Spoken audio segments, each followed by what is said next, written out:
Okay, I'm so excited to be here at the Atlas. I've been promised tears that we're going to cry. They're coming. I love that. Okay, we're going to keep looking over this beautiful camera and over here. Gabby. What's up, y'all? But also Hi, me Gabby. too. It's like a balancing act, you got to keep it all going. Keep it all going.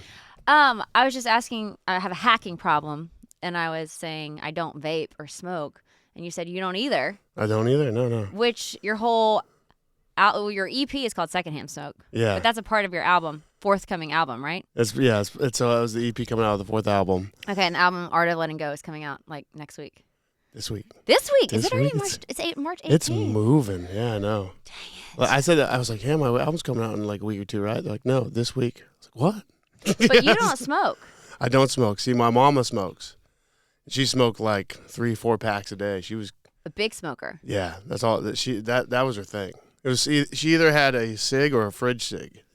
Fridge cig? Which is a Diet Coke. So she would either have a real cig or she'd have the fridge cig. And she's still rocking? She's crushing. Yeah. Some people can just have all the caffeine and all the cigarettes and it doesn't affect them. She did have a heart thing go, but she bounced back. Is she still smoking? Yeah. Oh, yeah. It's so funny. Yeah. Because she had to get a bunch of dental work. Smoking really messed up the teeth, Yeah. And so right before the heart surgery, they're like, we can't do it unless you get all this dental work. So I was like, I scheduled it. I was right before the heart surgery, she couldn't get her heart worked on unless she had dental work? Yeah, because I guess Why? the bacteria in your mouth can kill you during surgery. Oh. Yeah, it was crazy. So I was like, so I scheduled it up, and I was like, I got you into a dentist. I got it. Don't worry about it. Stop stressing. Did you take care of your mom, right? Yeah, I do. Yeah, absolutely. How amazing that music allows you to do that. Isn't it incredible? A lot of people can't support themselves, let alone their family, on music, and you can. And you've been independent for so long. That was the dream. That's why. And we'll get to it when I talk.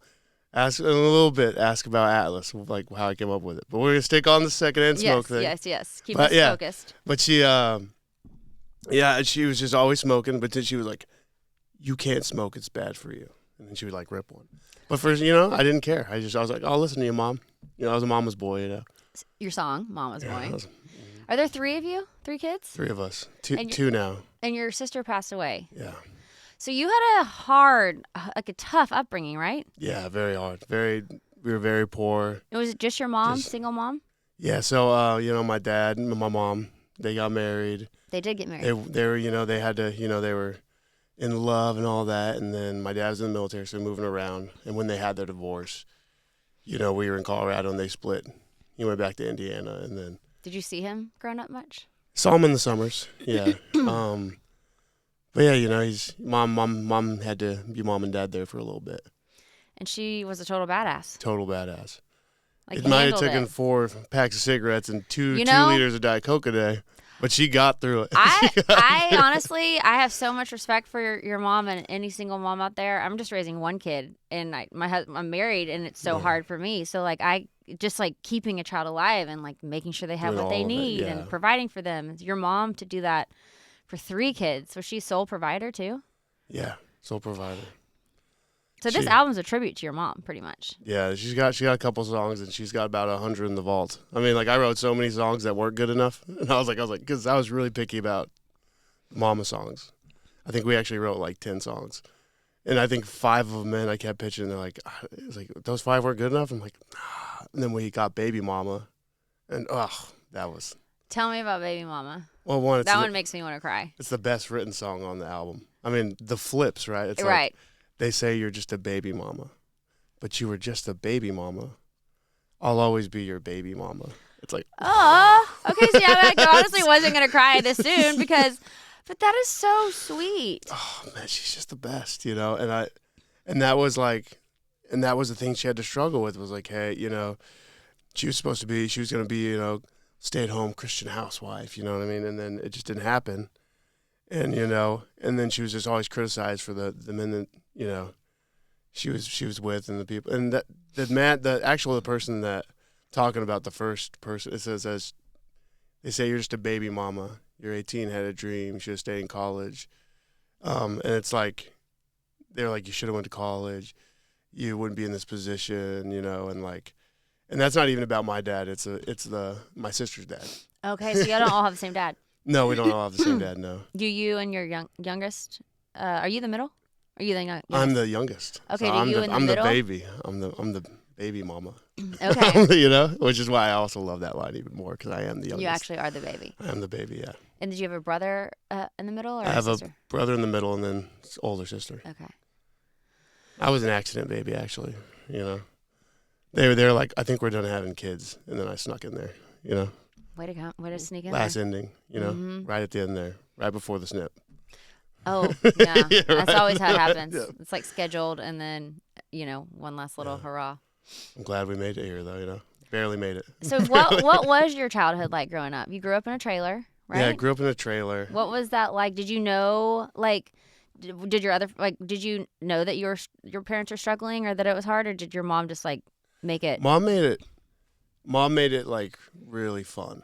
She Like it did? never felt like we were like down bad. It's like I didn't start realizing until I like would tell people my story and they'd be like, "Oh my god, I'm so sorry." And I'm like, "What? what are you talking about?" What part do people say they're sorry about? Well, just like so one of them was so we used to take so we had to pick between water and electricity once when we were younger, and then my mom picked electricity, and so we would have to like go to Albertsons. It was like a mile away. We had this thing called a spigot, and it would like we'd hook it to their hose, and it would like open their hose up, and then we would like take a bunch of water and put it in these trash cans. That's crafty. And then we would take the trash cans back home and we'd heat it up on the stove, and then we would take baths in it. And I remember telling that story once, and someone was like, "Oh my god, I'm so sorry," and I was like, It was probably an adventure for y'all, It was right? cool. It was fun. Yeah, she had me up there sitting on a little like step ladder, stirring the water with a spoon like that did anything, you know. Did y'all ever get caught? No, I don't think they cared. Yeah. I think when it comes to water, you're not going to be like, get that person. Right. You know? It's like that thing. I remember it was 10 years ago that went viral that someone was like possibly going to prison for stealing toilet paper. It's like, it's toilet paper. Like out of in the bathroom? Yeah. Like in a public bathroom? Yeah, it's like, Yeah. it's toilet paper. Yeah. Just feel bad that they don't have toilet paper. Just feel bad. Certain things, you know. Yeah. But when it comes to food and those things, I don't know. To be fair, they probably didn't catch us. They probably didn't think that people would be down so bad that they're taking water from Albertsons. But that place did go under, so I like to think that we were a part of that. Of the sinking of Albertsons. I did grow up going to Albertsons too. Yeah. It was a good one. If I never took water from them, they'd still be here, you know? I like to say that. I don't think it's true. So you said you're a big reverse psychology guy. Like you tell yourself, like instead of saying like all my dreams are coming true, like you say in your songs too, like you have a hard time believing in like hope sometimes. I think you even had a line like hope is like I don't know what song it was in, but like hope is actually like something you don't want to say. That line in that song is inspired by. What is that line? So it's I don't get too close because nothing's. When anyone walks into my life, I don't get too close because nothing's worse than hope. And that line's, Atlas? yeah, that one's tough. Do you really believe that? Well, I think when I was a kid, after my dad left, we tried to find people to help support. They weren't the best people. You tried to find people to help. Well, people tried. My mom started dating, and then guys that seemed really nice turned into some bad people. Did you get the wrath of that as a child? Yeah, a little bit. And I think that's that's where that line comes from, is like just not getting too excited about someone coming in and helping because it might not always be helpful, it's a dark line. I remember when we wrote it, it was like, whoo, but we loved it because it hit. Mm-hmm. But yeah, I mean, childhood wasn't easy for sure. It's a lot better now though. Is it hard for you to have hope now? Nah, people are, there's always a little wall there, Break Me First, have you heard that song? On the EP, it's basically like me being like, oh, I found the love of my life, but I keep getting in the way because I don't think I'm good enough. Because there's this wall there, There's like a wall that's protecting me always. And I have to fight it sometimes, I'm learning to take it down when I need to with certain people. So I always struggled with self-worth too, feeling like I wasn't worthy, like I'm like an imposter, like a fraud. What makes you feel like you're not good enough? I don't know. I think feeling special. I don't know. I just don't feel special. I just feel like I'm just a normal guy that, put out music and just, I wouldn't say got lucky. I put the work in, but there's a little bit of luck. You put out 4 albums independently, right? I did, yeah. And one of those songs was like, fuck that bitch or something. Oh, I was like, Alice, he's not holding back. Yeah, That's like one of your biggest songs. Isn't it like it it's like it a is- top song? No, it's the biggest. What is it? What's the title again? It's called "You're a Fucking Bitch." I hope you know that shit. Wow. Yeah, we're just gonna go ahead and let you. We're not holding back. People obviously appreciate that. Yeah, I mean, I think a lot of people have connected for sure. I mean, like when I go to these shows, that's the one they're singing, and Are it's people just fun. screaming it? Yeah, they're just screaming. You know what's funny? Is that how Jelly Roll discovered you from that song? Yeah. Really? was He would like that song. He was like, come out and play it at Red Rocks. I appreciate that about Jelly Roll. He's preaching the good word, like you, but also we're gonna keep it real. Yeah, we keep it real. We're not gonna hold back on our feelings. Yeah, I do think that was that was a long time ago, but I think he'd still bring me out to do it because Jelly's just the best. Yeah, he's not trying to like No, facade anybody. no, which I Jelly's just appreciate. himself. Yes. Which I love that. And he's- so are you. Like you're being yourself. Oh. That's See? awesome. Like, well, like attracts like. That's obviously why Yeah. Jelly Roll gravitated towards you because he can see that you're really an authentic person.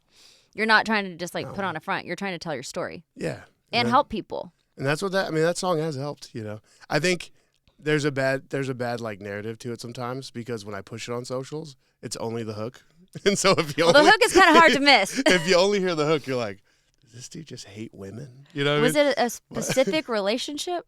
Yeah, I walked in, after a shift, Oh, and I was like, oh man, I didn't know how to deal with it. You know, I'm not the guy that's gonna beat the guy up, or like really get physical. So I was like, I just walked out, drove, just kept driving.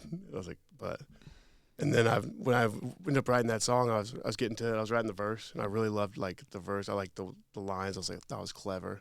I get to the hook, and I'm like, what do I say? I feel like I said everything.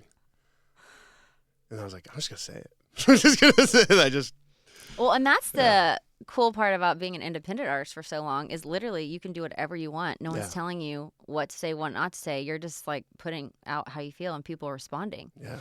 Do you feel, obviously we love your label, Broken Bow, they're one of the best in Nashville. Love them. But do you feel like joining a label you've had to change who you are as an artist? Like have you shifted? Because your vibes were a little harder, right? Yeah. Well, but you still like have that same thread in this album. I can tell that it's like a Nashville album, though. I mean, it feels. Yeah, production wise. Yeah, the production feels great. New mix engineer. I mean, it's definitely a Nashville route to it, but I think I'm also just getting older. Yeah. And I found an amazing woman I'm with right now. Congratulations. You know what I mean? So it's like I'm not as inspired to write those songs, But I mean, if tomorrow I walk in on her, and I'm just kidding. That's not happening. It's not happening. happening. No, she's great. She's incredible. So how were you able to let yourself trust her after having these experiences I like that to say, broke your trust? I say ADHD. How's that helped you? I think I just trust blindly. You do? I don't. You look for signs. I get like, hurt a lot because I trust blindly. do you notice red flags, or do you just like ignore them? I'm not the best at noticing. Normally, stuff. it's the guy with the red flags. So Yeah. you're like the one getting. You're the one getting. Yeah. Hurt. I try You're not- like the sweetheart of the relationship. I'm always getting hurt. Well, no. I mean, she's sweet too, though. But I mean, and with that other song, I was the nice one. I was for sure in past relationships. But I mean, in terms of like the album and the Nashville sound, I'm just getting older, and I'm not mad at that girl anymore because of that girl cheating on me. My mom doesn't have to work anymore, So I mean, it's hard to like hold that when karma's already blessed me. So that song really brought you in a lot of money. Yeah, changed my life. It's the reason I can do this for a living. Not Really? even enough to retire my mom and give her a little money every month. How did you go viral? How did you get your presence? It's funny. I should have been on social media more. I'd post once a month on Instagram or TikTok. See, I love hearing these stories because everyone has these strategies where like you have to post 6 times a day at this certain hour, and you have to like drive this hook in 100 times before someone hears it. But not you. You just post it. Okay, so once a month on social media. When did this start? What year? I put out an album, and it was like, I think it's my worst album, but I was really inspired by NF, and I love NF's music because he's a very vulnerable artist. And I think that's what got me like being more vulnerable and open. But I really just wanted to be him. I hadn't found my sound yet, so I was trying to be him, and I was way worse at rapping. I wasn't good at it. And I was actually coming off of a band where my confidence was kind of shot. I didn't think I could sing. Why? So I wasn't very like, I was kind of told, like, because I was recording with the wrong equipment, but I was told, like, you're the problem. But your voice is great. Thank you. I appreciate It's it. a big voice. Well, then I went to a real studio, and I was like, My voice is maybe not I'm the not problem. the problem. Maybe we just don't know what we're doing. But I was still a little not that confident. But I think throughout, I started doing hooks and then rapping it. And then by the end of that album, I wrote a song called Thief, where I just sing my ass off. And I was like, oh, I can sing. What am I doing? I need to be singing more. I enjoy this. But I still do love rap. There's not a genre I don't love. I love specifically the writing of country, but I love how personal hip hop is and how it's always about the artist. That's what I always loved about hip hop is I got to feel like I got to know the person behind the songs. And I love the way in country the songs are written. So like with this album, I wanted to kind of do a mix of both. How do you do the clever flip writing with like Baby Mama, but how do you keep it personal and open up?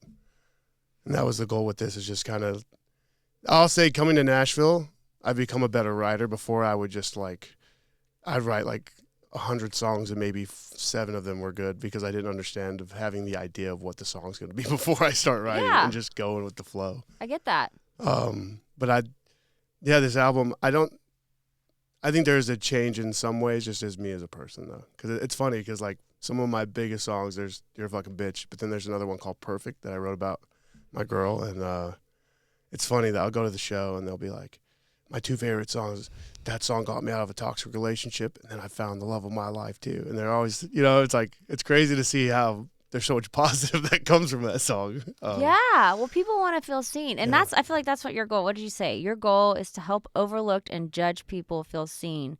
You're using music as a connection and healing. You came from a trailer. I came from nothing. Because you grew up a certain way doesn't mean you have to be that way. Yeah, I think we're all Atlus, right? We all are the main character of our stories. And we all have stuff we're holding up. We all have things, no matter what, that are, that we have to, like, lift.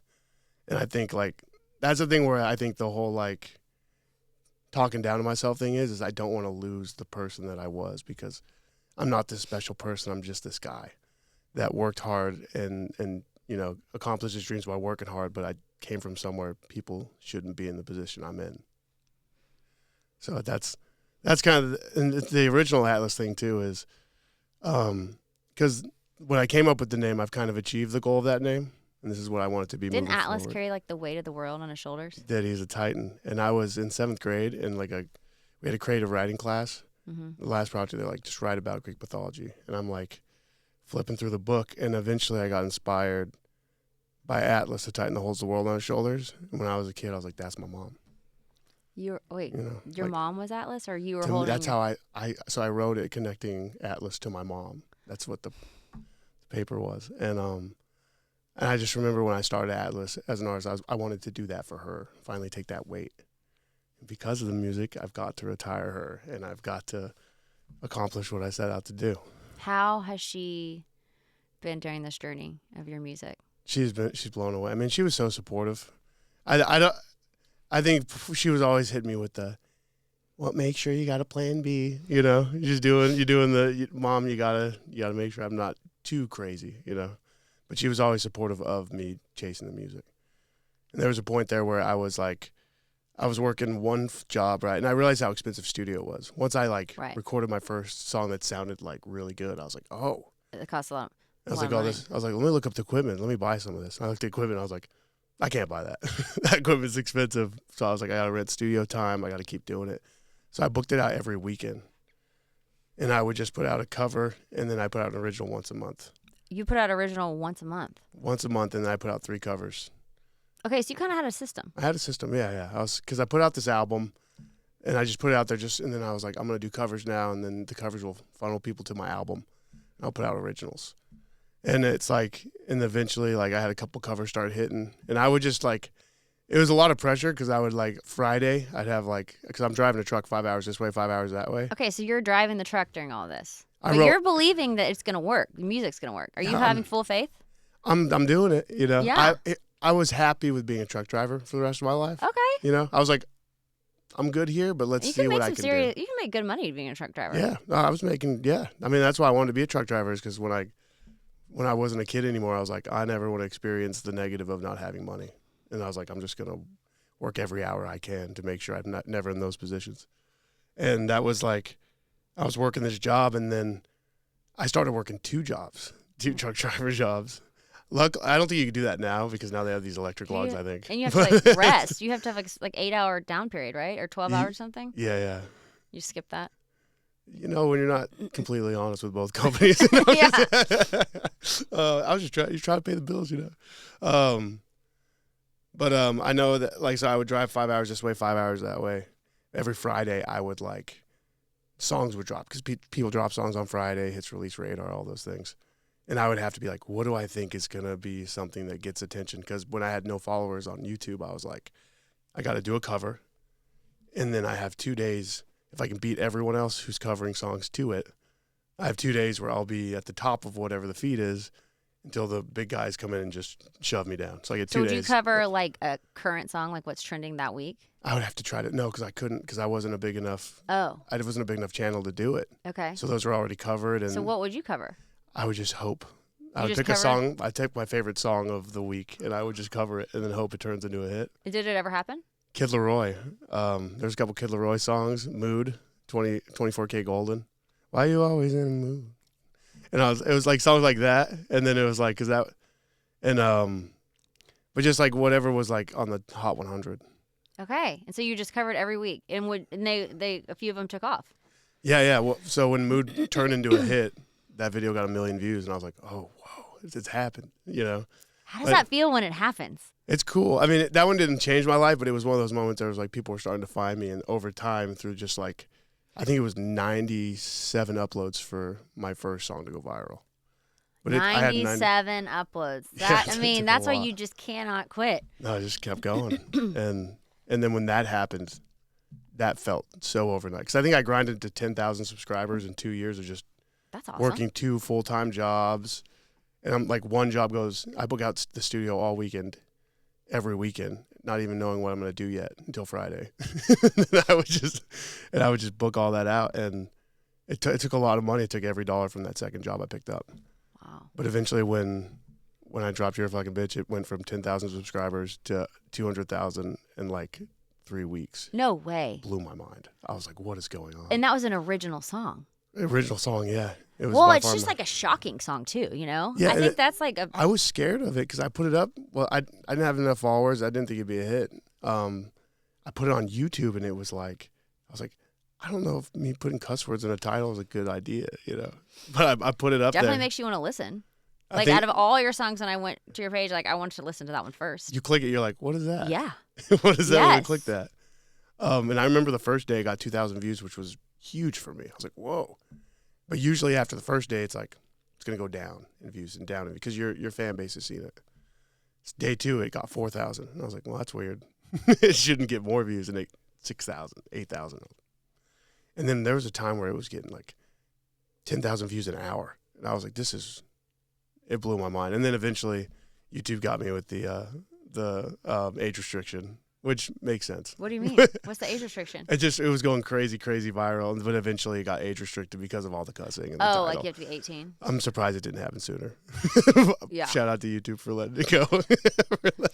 So that really changed your life. Changed my life. And How it's did the things reason. change? Well, first, then the worst way was I just started eating too much food. Really? Gained a little weight. Well, that means kind of you deserve it. I was like, oh, I have money. No, I mean, I kept working, because I think the moment was so big, but I wasn't enjoying it because I was so scared of it. Scared that it was like all gonna end, like you Yeah. couldn't maintain it or sustain it. Money was coming in, but I'm like, there's no way it keeps coming in. Were you getting money off of streams more or YouTube? Streams. Streams. YouTube. You have like 1 billion streams, right? Billion streams. And you were independent. Yeah. So like, what are you getting a month? How many streams are you getting a month at this point? So it took a while for Spotify to pick up. It started on YouTube. Okay. That's where it first went viral. Yeah. And then when I started moving it to TikTok, and started posting TikToks, it started going crazy on Spotify too. But my whole thing started on YouTube, going viral on YouTube. Okay. Because I was obsessed with YouTube. I was putting out 4 videos a month. Yeah. And then it just kind of, right as YouTube started slowing down, Spotify picked up and Apple picked up. Okay. And Do you have a bunch of monthly listeners on Spotify? I do. I think 1.5 1.5 or 1.6 Say million. that, like, once you get to million, that's like when and you're independent, so you're literally making a lot of money off your Yeah, I streams. mean, and I wrote all the songs by myself on those. Why'd you want to sign with a label? Love you, Broken Bow. But, like, why'd you want to sign with a label when you're making all this money independently? Because as a truck driver, I want radio. I know. You want radio. Like I grew up, like, listening to songs on the radio, or, like, when I was with my dad, it would be country radio, and I remember finding Rascal Flatts there and singing, like, What Hurts the Most, and just so many incredible songs by them. And, like, I just wanted to, the idea of hearing myself on the radio was big, but it's more than that too. Broken Bow is kind of like a family. I love Broken Bow. I love them. They're one of my most favorite labels. Like, actually, was signed to Broken Bow for 1 second. I started with Runaway June, and then I'm like one of the only people in the world to ever sign out of a major label deal. Had a meltdown. See, I was opposite. I had a meltdown. I was like, I can't handle this life. It's a lot. Too much. It's a lot. Yeah. Well, I had been in a band before. This band, Stealing Angels, we were in it for like 10 years, and then like never really got off the ground a little bit. Had lots of great opportunities, but I know what that life is like. You have to like. It never stops. It never stops, and it's you. Like, you are the product, so like you have to like figure out how to not take it all so personally. Yeah. Oh yeah. Bad comments, negative, all this. All of that. And when things don't work out, you think you're a It's failure. good when you always have a wall up, That's why you just keep that wall nice and strong, right? Yeah, well, you have to keep a separation of some point, like, to know that, like, yes, you are the artist and the product, but also it's like there's so many more factors involved. Yeah. If you never get too excited about anything, you'll never get hurt by anything. I know, but then you never get excited. And isn't getting excited fun? It is fun. I get hurt sometimes because I do get excited. I try to say that I don't get hurt, but I do. You can't not. I do get hurt sometimes. Yeah. Depending on the thing, Yeah. But. Okay, so you signed with Broken Bow. When was this? I would say probably like a year and a half ago now. Did Jelly Roll take you there? Is that how you got with Broken Bow? You know what's funny? Is he a big part of your story? Or Jelly loves the song. He hits me up on Instagram, right? And what year was this? This was, I believe, 2021. Okay. 2021. Okay, so kind of in the middle of the pandemic. Yeah. The song had been out for about a year, but it started really picking up again on TikTok. So the pandemic probably helped your music, right? Yeah, I think everyone was home consuming. And TikTok had just started, because I have talked to a few people who kind of got going during TikTok, like posting. And if you hit in that time, like, there's a big audience waiting because everyone was just stuck at home. Yeah, there's a big audience, and not many people there was way less creators on it. Right. So it was an opportunity. It was a lot easier, I think, to go viral back then. Yeah, I agree with and you. I even jumped on it a year late. My buddy Cakes Mitchell was telling me, because his buddy Nick D, who's crushing it, was also was on the TikTok early, and he was like, dude, get on TikTok. I finally did it, but I did it a year late. But even if I did it earlier, it could have been even bigger, because I had a big song right when TikTok was starting. But it took me a year to get on TikTok, because it's another thing. I didn't even really, my Facebook, I maybe posted like on my real channel up to like 25 years old. I've had 8 profile pictures and maybe 10 posts. Yeah. You know what I mean? I was never like a social media guy. I just love the music. But at some point I was like, all right, I'll get on TikTok. I'll start pushing the song. Taking this seriously. Yeah. Cause I'm like building a business. I got, I'm hiring employees, even independent. I'm like, I got to make sure this thing doesn't fail, because now people are relying on me to pay their bills. Right. That's a big stress that comes with it. That is stressful. And so I was like, all right, let's just like get to TikTok. Let's do everything we can to get this music out here. And that thing started going, and Jelly hits me up, and he's like, I love the song, Bubba. He's like, I love the music. Because I think he went down a rabbit hole. He sent me like a list of stuff he liked. Oh, so he like really listened and I think he went down. Yeah, he was telling me Better was another one he was telling me he loved. Wow. Yeah, I think he's a real fan when he like hooks in. He went down the rabbit hole. And then he like hits me up. And I remember it was like 2 a.m. I think he said it like 2 a.m. And I remember like waking up. And I'm waking up and I'm like, I look at my phone. It's kind of, I think I see Jelly Roll. I'll go back to bed. And I was like, and I love Save Me. Save Me was going crazy at that time. So I was now and then thinking about Jelly Roll all the time. You know what I mean? He's in my head. So I was like, that was a dream. That didn't happen. 2 days later, I don't even look at it. 2 days later, I'm like, what if it wasn't? I go back, I look, and I left Jelly Roll on red for 2 days. Hardcore. I felt so bad. I was like, no, I hope he doesn't hate me. Oh my gosh. And so it says, send me your number, Bubba. And I sent him my number.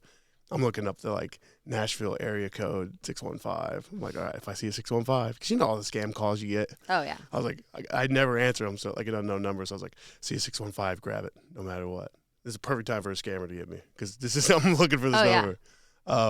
Did he call you? 2 weeks later, 615 pops up. I'm driving a truck because I didn't quit my job when I blew up. I didn't know what to do. I just kept doing what I was doing. So now you're actually making a lot of money. Yeah, you're getting your truck driving job. You're getting all your stream money. And the music, and I'm not You're kind of loaded right now. Were you kind of like not knowing what to do with all this money? Yeah, it was strange. Is that a strange feeling? At first, I wasn't even touching the music money.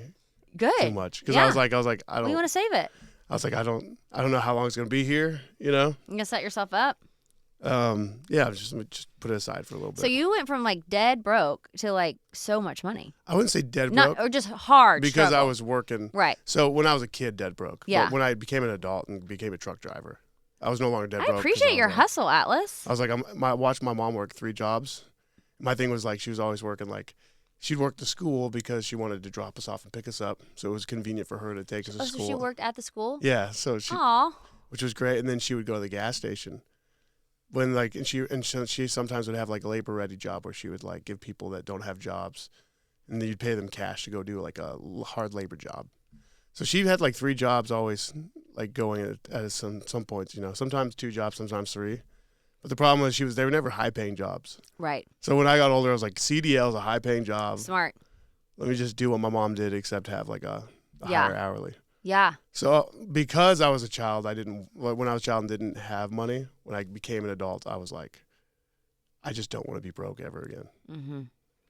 So I wouldn't say I was dead broke because I was putting so much money in the studio. I mean, I wasn't spending crazy because all my money was investing in the studio. But once I became an adult, I was making all right. I was making pretty good money. So when the music money came in, I didn't have to dive into it too much. Yeah.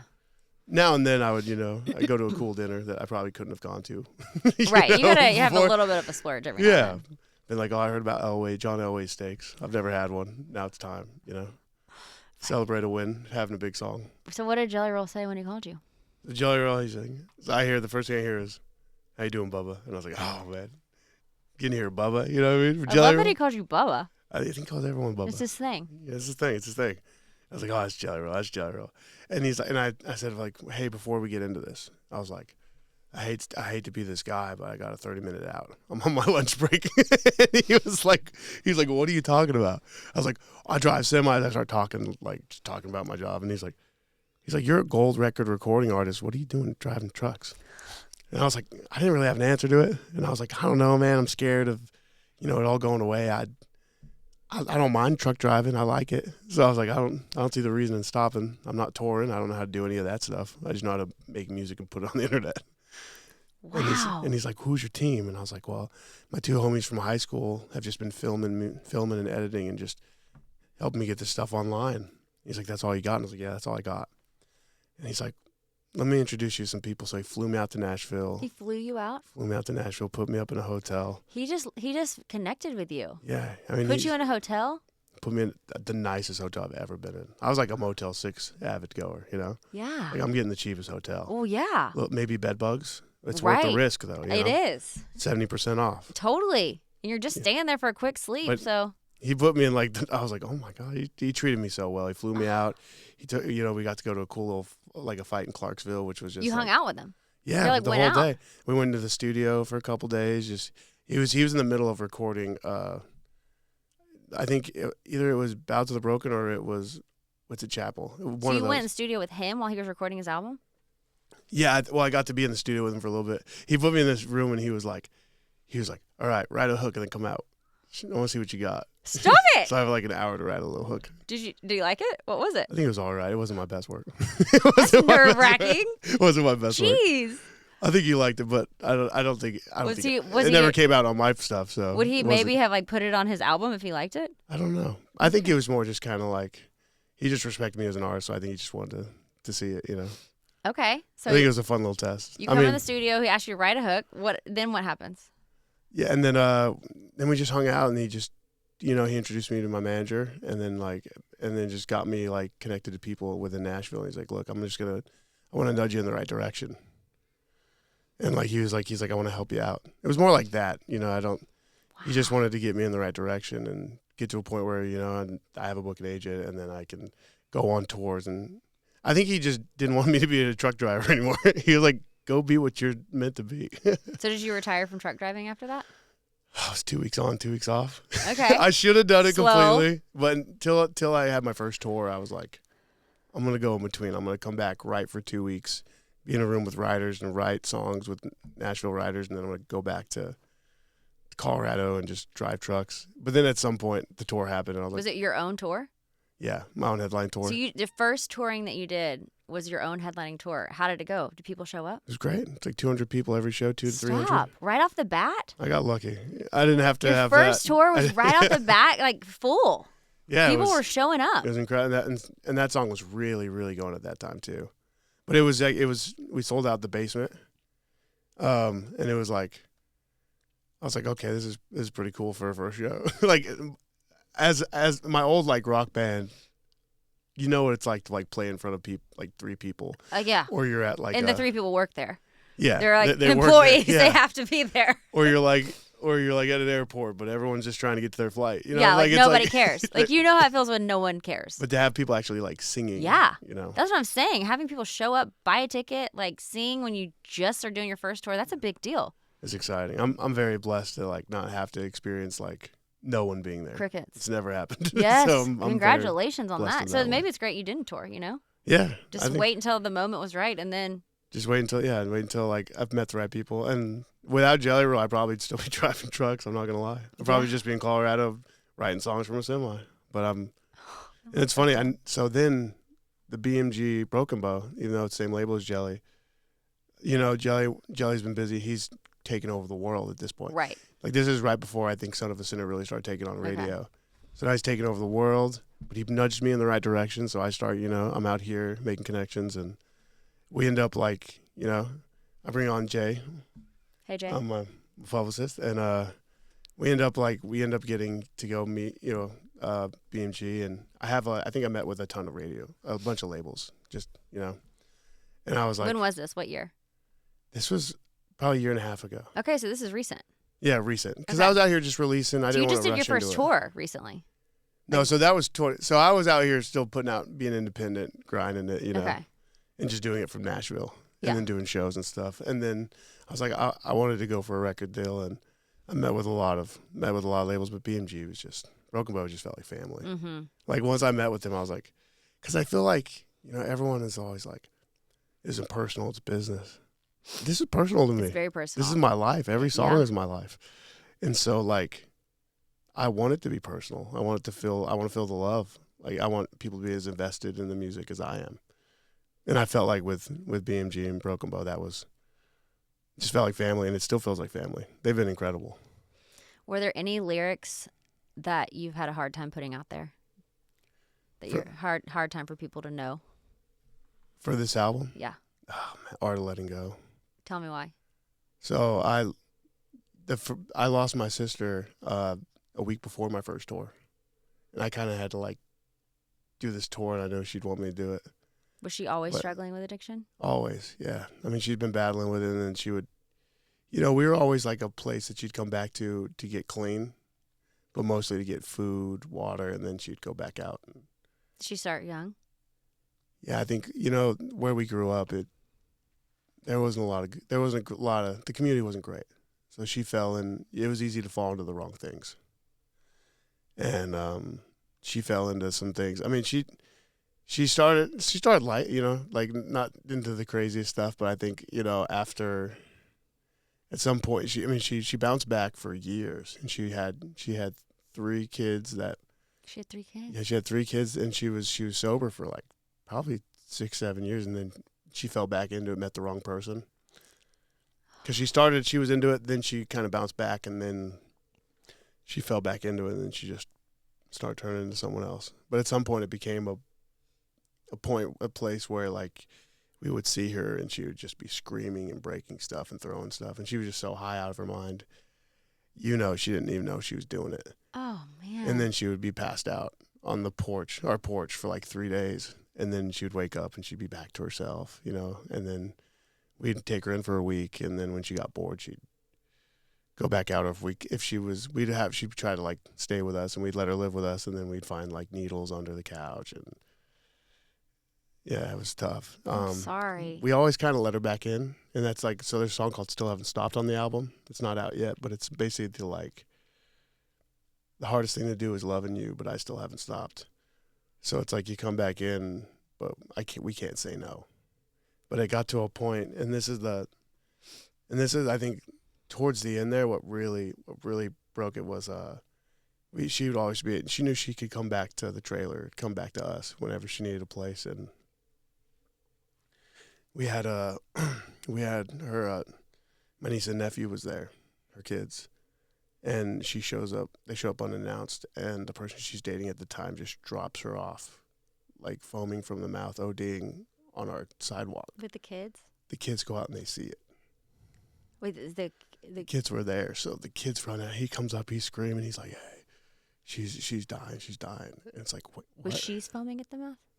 She's just on the sidewalk outside the trailer, and the kids run out and they just see their mom. It's like, you know. Did they see a lot of that? That's when we had to. I mean, she was always yelling and screaming. You know, I mean, when she wasn't high, she was incredible. But when she was, you know, she was in and out of their lives. You know, so they were already putting up walls. You know, to protect themselves. Their dad is incredible. Okay. Yeah. That's good. So she did a good job of picking dads. But didn't stay with him. Just didn't stay. Yeah, just. And when the kids saw that, came back, it was like, it's brutal. So after that, we had to be like, hey. But she didn't pass away then. No, she ended up making it. But now it was like we can't just have have it being an open invitation for her anymore, because it basically put us in between, like, we have to think about what's best for the kids, you know. And that's probably the hardest position you can be in, because you can't help someone who doesn't want to help themselves. That doesn't want to help themselves. But when you're deep in that addiction, it's so hard to help yourself. Yeah, I mean, when you're addicted, it's. But it's hard to also leave. You can't be an enabler too. But it's also, how do you deal with that? How do you even do that battle? Yeah, I don't know. I mean, I think about that sometimes. My cousin was very addicted, and they ended up calling the cops, and she went to jail, and she cleaned up, and she bounced back. So part of me wishes I would have, I don't know though. But it's hard. I hate going back there because I hate thinking about what could have been, you know. Because obviously didn't do the right things, you know. She's not here. So. You can't blame yourself. Yeah. Do you blame yourself? No. It's she had to figure it out, but she did. She after we didn't let her come to our place anymore. After that situation, it didn't last much longer, you know.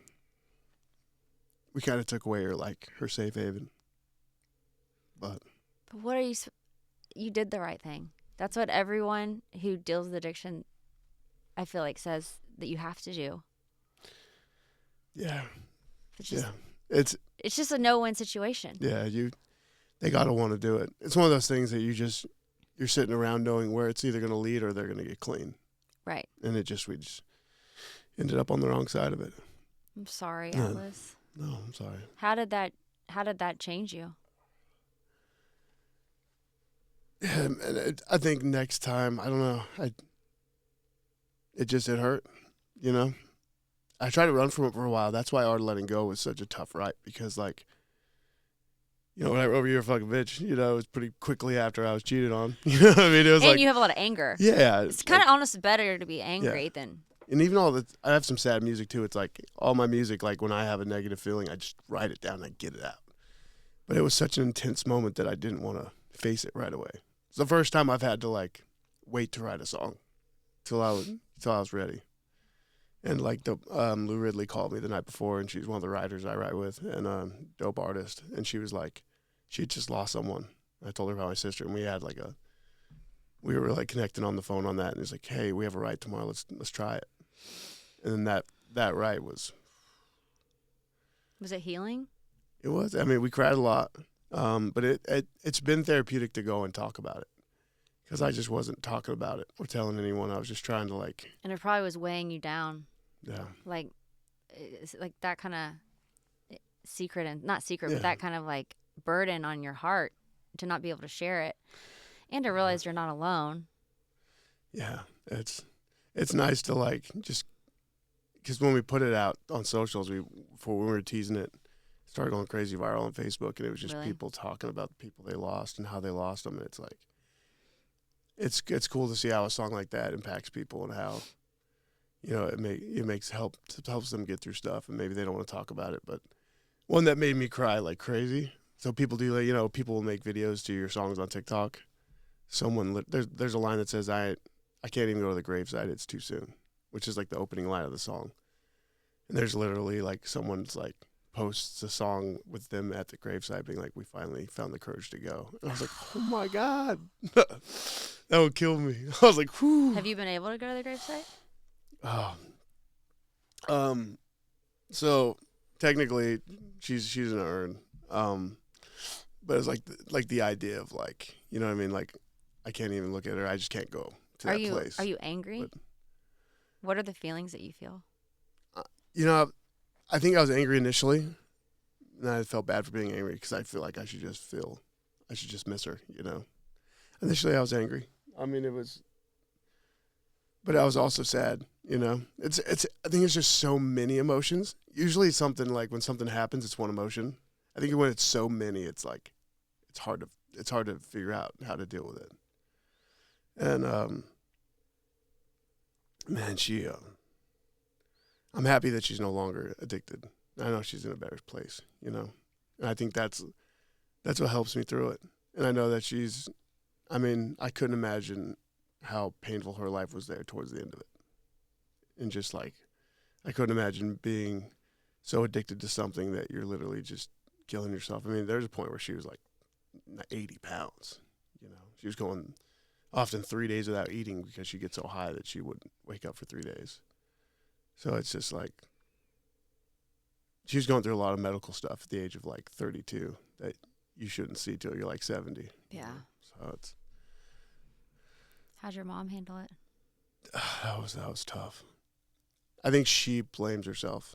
I think that was a hard thing was like, she regrets the like not, letting her back in the house and trying to be like, hey, we can't keep enabling you. Because the second we did it, Yeah. it's hard. I'm so sorry that your family went through this. It's the worst. Yeah. Addiction is the worst. It's awful. It's awful. It's awful. Man. Do you feel like pain is what has given you your gift? Like, do you feel like without the pain, these songs wouldn't be here? Those songs specifically, yeah. I think my love for music comes from pain a lot. I mean, I think the first song I really connected to when I was a kid, my best friend was like in 4th grade. He got in an ATV accident and passed away. And as a kid, it was hard to deal with those emotions. And I remember Sarah McLachlan, a song called I'll Remember You. Yes. I remember playing that on repeat, crying for days. That's the first time I think I really had a moment with music that was like, this is healing. This is helping me. And I think that's like when it comes to music, I always want to make stuff that means something or something that helps me get through something. Because, I got here writing myself through my problems. I wasn't really trying to like write for other people in the beginning. I was just trying to deal with my stuff. And I think in that way it connected to people. I feel like everyone obviously has tragedy in their life. You can't escape it. This life is full of tragedy. But I feel like when you start off with things really hard as a kid, it's sometimes hard to know that things don't always have to be tragic or hard or that it's not you, Like I feel like when you start off as a young kid and you have all this trauma and tragedy, you feel like it's just like who you are.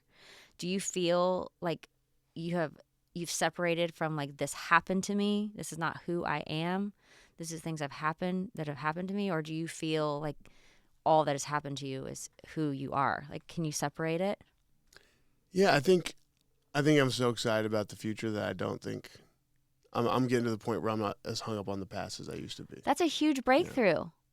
What a gift. Way to I'm get happy there. to be there. I'm happy to be there. But 'cause- Atlus, way to get there. and I think that's what, this diving into my childhood on this album. I haven't really gone into detail about some of these things. I did it because I'm ready to let it go, and that's what Art of Letting Go is. The album is like I'm letting Yes. go of some of this stuff that I just You don't want to tired carry of it holding anymore. on to. You're tired. Atlas is tired of holding the weight of the world on his shoulders. You can't do it forever. It'll break you down.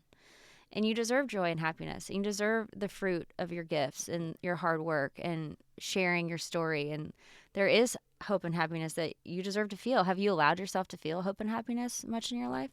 Yeah, I think a lot of that. My life is in such a cool place now. I mean, retiring my mom made me happy. Oh. Yeah, tell me the things that made you my girl makes me happiest. happy. Or my dogs, like they're just like, Do you pay attention to the little things that make you happy? yeah, more than I used to. I think before I almost wanted to. The wall thing is like, I didn't care about little things because I didn't want little things to break me because there was just enough going on. So I just tried to ignore. Anything that was happy? Yeah, or anything that was happening. You know what I mean? Anything. I was like, But you didn't numb yourself out, though. Like, did you turn to substances or anything? I didn't, but I definitely stopped like trying to pay attention to what's going on around me How would because you? I didn't want to be hurt by it. How would you numb out? Like, how would you do that? Like, how do you separate? For me, music would always do it. I think Okay. music's the healthiest way to just go to your own world. Because that's, I think, what when you're addicted or you're doing drugs and stuff, you're just trying to get to a place that feels safe in your own world. And disconnected from your actual Yeah. life because it's too hard to be in it. Like me and my sister just had different ways to get there. And you have a song, IOU on YOU? IOD on YOU. IOD on YOU. That one is, oh man, we talk about like a fun, right? Like a really like just a cool concept of a song. We started out with just like, I was just talking to my friend Autumn, and she's dope songwriter. Autumn Bicey, one of my favorite people in the world. And I was like, yeah, my mom will smoke until she's dead. You know what I mean? That's just her. She's like, I'm done. Like I told you about the dental thing. I don't think I ever finished that story. Oh, right. Literally a day before her life threatening heart surgery, she's ripping a pack. And I'm like, what are you doing? We just did the dental. And she's like, Yeah, but my teeth are all clean now. It's good. she's like, they're clean, and this might be my last one. And I was like, I I can't fight you on it. I kind of appreciate her commitment and just like not worrying about it. Yeah, she's like, hey, she's like, first thing I'm gonna do when I'm better, I'm gonna rip another pack. I was like, all right, mom. Okay. So. And she was fine though. Yeah, she made it out. No, she's doing great now. They were telling her she had asthma, but it was actually a heart valve. So they almost didn't catch it. They got to a point where she couldn't go to the bathroom without losing breath and like all that. So, but she's on the other side of it, great. But I just thought it was funny but that was like, I was telling that story, and I was like, yeah, she'll smoke until she's dead. Like the day she still doesn't smoke a cigarette is the day that I lose her. Like, that was like kind of the conversation. And then like, she was like, my mom will spend her last breath on a cigarette. I was like, and that was like the start of that song. And then it was like, then we talk, my dad's busy chasing a high he'll never get, looking for greener grass. My brother's worked himself to death. My sister, pills and all this stuff like that. And that was like, and then it was like, but my go-to vice is your ocean eyes, and it became this love song from this cool, I think it's one of the coolest love songs. It is. It's really, is that about your relationship? Yeah, it's about my girl. Yeah. Mm-hmm. And she likes the cool, like, that kind of, she's always like listening to the cool stuff, like, or like a little strange in terms of when we first started dating. She was like, "Hey, don't get weird, but I listen to this thing before I go to sleep every night." She listens to a podcast. Oh, what is it? But it's always like murder podcasts. So the first time I'm over there, like, this relaxes you. I was like, okay. Should I be taking this as a sign? should I not be doing this? No, but I'm like, but she's always like, even like we did a music video and her favorite part was getting pushed into a grave. She always likes that, like those little love this things. about her. Yeah, you know what I mean? Yeah. So I knew like the addiction side of a love song, like a love song that has like the addiction feel to it. Mm-hmm. I knew she'd be like, oh, I knew that'd be her favorite song. How'd y'all meet? So she was at my first show, but I didn't get to meet her. Okay. The time. Your first show ever? My first show ever. So she was a fan. She's a fan. That fuck But you, she bitch, didn't don't like- really hit her in the right spot. Yeah, it helped her through it. Got She's her like, to me. this is my guy. Got her to me. Yeah. And she was at the show, but she doesn't like to really meet artists. She just wants to enjoy the music. So she kind of like left afterwards. But I'm like but my buddy who was working for my manager at that time, he was basically it was my first show I ever had family coming, so I had a code word for drinks, so my family get free drinks at the bar, and he starts using it on all the hot girls there, pretending he's buying the drinks, but it's on my tab. So he just starts sending a bunch of he's like, I can get you some drinks, and he's getting all these girls drinks, but I think he narrowed it down to like he was in love with her best friend. Okay, well, thankfully it wasn't her. And then so he begged me, he's like, please, can we go on a double date? Just please. And I was like, fine, I'll show up for you.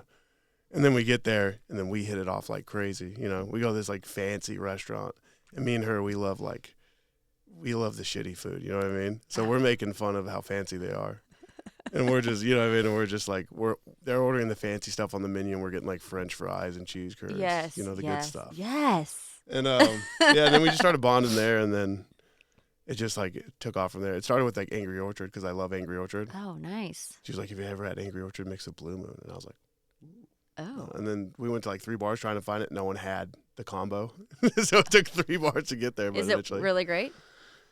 Yeah, it was. It was incredible, life changing. But the craziest thing that happened, and I like I just said, I just lost my sister. I haven't told anyone, so my friends called me while we're in the car. Oh, because right before you started your tour is when you lost. Yeah. So you're in a super odd place to be having this great sold out tour, but then depths of grief. Yeah, there was a lot going on. Yeah. And my friends called me because I didn't tell anyone because I was like, I'm gonna call and tell everyone like when my schedule is not just insane, you know. And I knew if I stopped and thought about it and really dove into it there, I wouldn't be able to do the tour.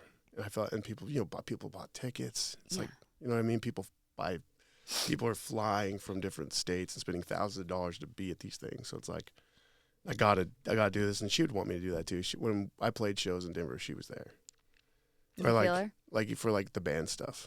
When I was in a band, she was always there. Oh, like she actually even in my would crappy come. band, yeah. You know what I mean? She was always so She's supportive. like your biggest fan. Yeah, she always loved the music. She'd always be coming back. She'd be like, I showed all my friends your song about the pitch. They all love it.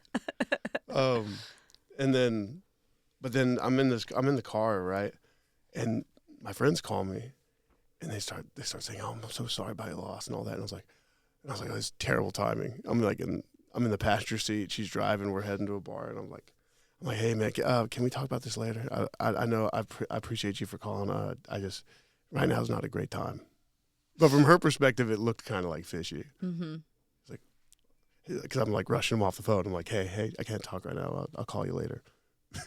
And then she's just like, oh, who is that? You know what I mean? And I was like, you don't want to know. Did you end up telling her There's everything? a lot going on. I tried to stop for an hour. I was like, you don't want to know about it. She got it out of you, though? It's going to ruin the whole night. And she keeps thinking it's going to get worse and worse. And eventually she's just like, you got to tell me. And I told her. And you could tell she felt so bad because she thought it was like another woman or whatever, you know? Yeah, opposite. She felt so bad, you know? And then she starts like trauma dumping on me, trying to even the playing field because she felt so bad. She started telling me everything. You might as well just get it all out there. The first day we hung out, we went through knew all everything we've ever been through. And I think that's how it had to start, you know? Mm-hmm. Well, if you're really going to know someone. Yeah. You know? You don't always get to know everything day one. Yeah, but y'all did. It was meant to be. It was meant to be. So what are you loving right now? How is everything going right now? What are you looking forward to in the future? Now that you've gone through all of this in your past, you've written about it, you've kind of purged it from your soul in this album, which is huge. How do you feel? Like, what are you feel? Like, who is Atlus now? How would you describe yourself now? Going into this year, I think I'm more just, I get to be me separated from the things that hurt me. So it's almost like a new me. I think Atlus now. Who's Atlus without all the trauma? Because that happened to you. It's not necessarily who you are. Who is Atlus? Atlus is just a dude that carried a bunch of weight, but finally is in a place where he doesn't have to anymore. You literally lived up to your name. I'm there now. You know, I retired mama. I took the weight off. And I think now I want it to mean, you know, it's like anyone could be me. I'm just some dude from a trailer park that worked hard. You know, I didn't come up with money. I didn't have a lot going for me. I probably shouldn't be here, but I am. And I think for me, it's everyone's Atlus. Everyone's got weight, and I promise you can hold it. I know it's hard, but if you work hard enough, that weight will go away, and you'll be able to. That's what it is now. That's beautiful. And in terms of just career-wise, I mean, just continuing to see what happens with radio. My song I've definitely done on the radio. So you're on the radio now. This is your dream. This is why you It's left your lucrative independent career and signed with a major label. Why I came to Nashville. Okay. Has it been a good payoff? How's that been? How's that journey hearing been? myself on the radio for the first time was just... What did that feel like? As euphoric. I mean, it's just... And what was your first song that you put out? For radio or just ever? Well, for radio. For radio, yeah, definitely done. And that's the definitely first one. It's out now. It's out right now. You just put your my first single at radio. ever. So it's happening in real time. It's happening right now. It's okay. happening. And Spare Key's out too. Spare Key's out. But that's not a single. That's a single, but not a radio single. Okay. What does that mean? Well, I think you only get to take so many things radio because there's so many things out there. And I just started. Yeah. So it's like I get one. Yeah. See how it works. Okay, so definitely ain't done. How's that going? See how if people like reacting? it when they hear it. How's it hitting? It's starting to test really well, which people want to hear it. They're requesting it. So I think we're about to hopefully enter the top 50 here soon. But we're on the edge of entering it. But it's pretty exciting. They're saying people are loving it and people are requesting it to be played more. So it could easily be the other way, which would be a bad thing. And then we'd be going down it. I mean, but that's the gamble with music. You never know what's going to hit, what's not. You never know what people are going to love. So. But hearing it on the radio, it was everything. Yeah. Oh, I mean, it's just all my favorite artists, I heard them on the radio growing up. So it's like being able to finally be in those positions to like, there's some kid out there right now listening to the radio being like, Atlus is one of my favorite artists. And that's like a crazy thought from a kid that had that same thought about Rascal Flatts and, Dan and Shay and like, I remember Brett Eldridge. I loved Brett Eldridge. Darius Rucker, Have you met a lot of these people? I've met a couple of legends that I love. Brantley Gilbert is one I love. And I feel like you guys would be a great tour. We just did a show together. Okay. Yeah, he had me open up for a show. Was it great? It was incredible. He's amazing. And his lyrics are so real too. Like he writes from such a real place. Well, he was a writer first, you know, and he wrote so many songs that were even just massive hits, for Aldine. And I fell in love with him as a songwriter when I was younger. But like me and my brother listened to Halfway Through Hell or Halfway to Heaven like on repeat, And that was an album like that had like My Kind of Crazy and Saving Amy and More Than Miles. And oh, my gosh. I just remember me and my brother would jam that. There was a whole summer where we jammed that album and then getting to, like, meet Brantley. And he's like, dude, I love your writing. I love your songs. I was like, what? Are you kidding me, bro? Brantley Gilbert, dude. Those are the moments where it's like, I can't pinch me, I don't know. How did this happen? Because you said you didn't like feel special or like that you don't even feel like maybe you deserve to be here or whatever. I don't know exactly how you said that. But like after doing this podcast now for 10 years, I've been doing it now for like 10 years. I started because I felt unworthy and I felt like everyone else was special. And I thought like, I'm going to go interview these people. My first guest was Darius Rucker, actually. That's incredible. And I was like, I'm going to go interview these people because they're special. They were like given something extra, like that other regular people weren't to make them special. And what I have realized is everyone is you, Atlus. Everyone's literally special. Everyone is you. Everyone has the same story but different, where they just are a person who has a lot of times a traumatic experience or even upbringing, and they just like lock into their gift and their talent and their music and they just keep going. And I think that is actually what has like been the most healing thing for me is like listening to all these stories is no one's really special. We're all just here. If you're here, you're special, and everyone has a gift. Everyone has a talent. Everyone has a light inside of them that like sometimes you feel like you're an idiot to follow, but like, you're supposed to be doing something. And the ones who are brave enough to do it are the ones who end up sitting here like you with all this incredible story to share that is so inspiring because you had the courage to follow your inner guidance and your what your heart was telling you. And I think that is honestly the only thing that separates people is the ones who go for it and follow it and the ones who don't and suppress and like stay scared and small because they don't believe they're worth it. But even if you don't believe you're worth it, if you do it, you actually live into your worth eventually. Yeah.